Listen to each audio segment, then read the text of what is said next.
Est-ce que vous avez une âme de Pygmalion? Oh, je sais pas. Non, je crois pas. Mais il a toutes les qualités. Il a quelque chose, ce garçon. Tous les soirs,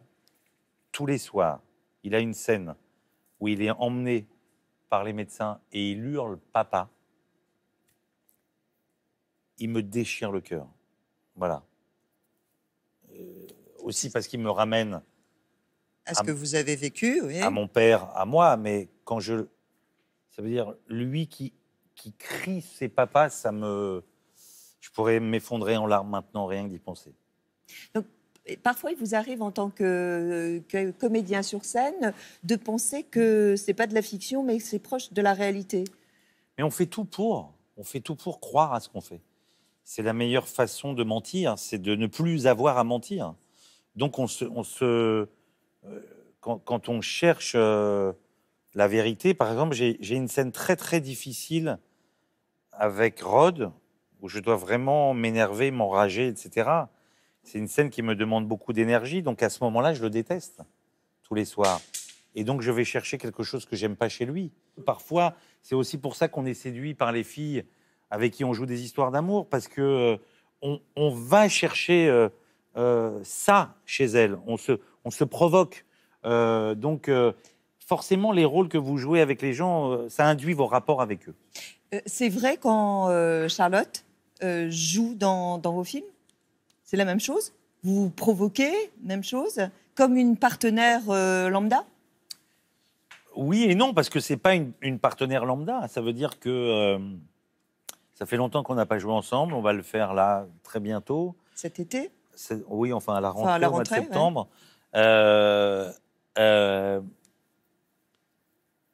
Après, il y a aussi la complicité qui fait que quand on connaît bien quelqu'un, on peut aller vite à certains endroits.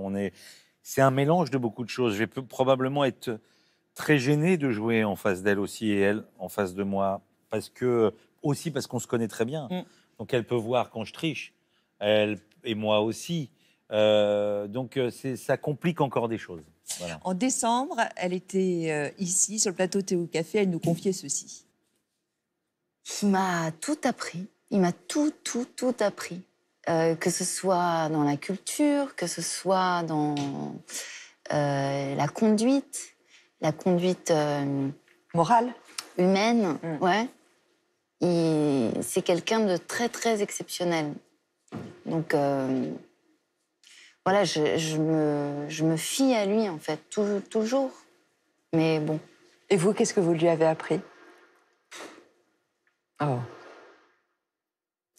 Je lui ai amené 3 beaux enfants. Bah, c'est déjà pas mal. C'est ce qu'on dit, non? Assurément. Elle aime bien ce Minoret. Ouais.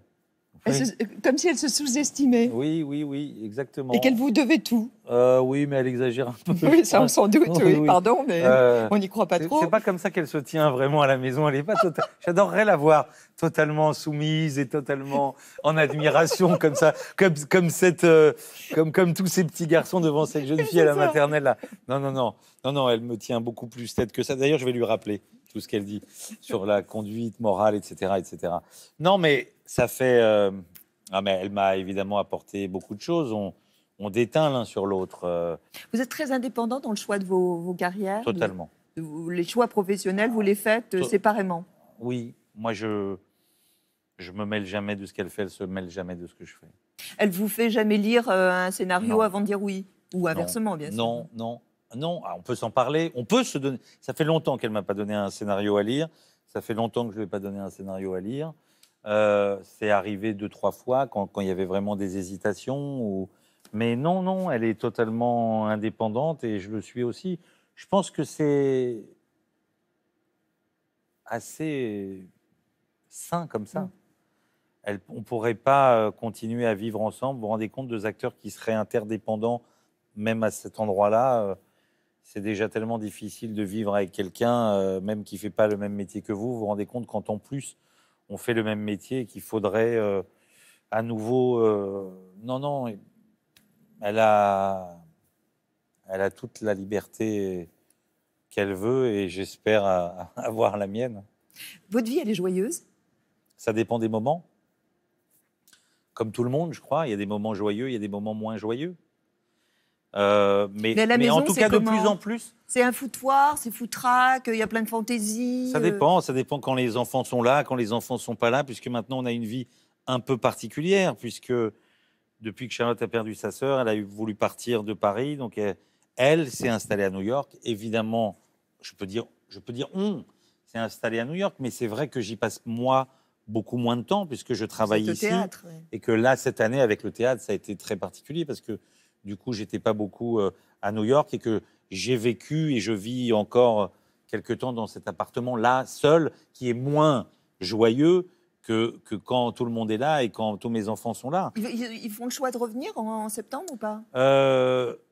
Non, non, non. En fait, on a décidé que ça durerait probablement encore 2 ans, cette affaire, parce que notre grande fille, qui est en seconde, qui va passer en première, elle est dans le cursus américain maintenant. Donc, je dis première, mais ça doit être 11th grade ou le 11e grade. Ou, voilà, c'est comme ça qu'il compte.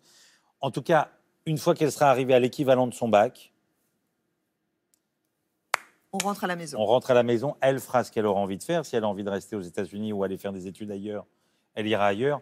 Mais moi, j'ai envie de ramener toute la famille à la maison parce que la maison, c'est quand même Paris, quoi. Faut pas déconner. Je suis un pauvre con de Parisien, quoi. Je Un suis bien là. franchouillard, quoi. Un franchouillard, voilà, exactement.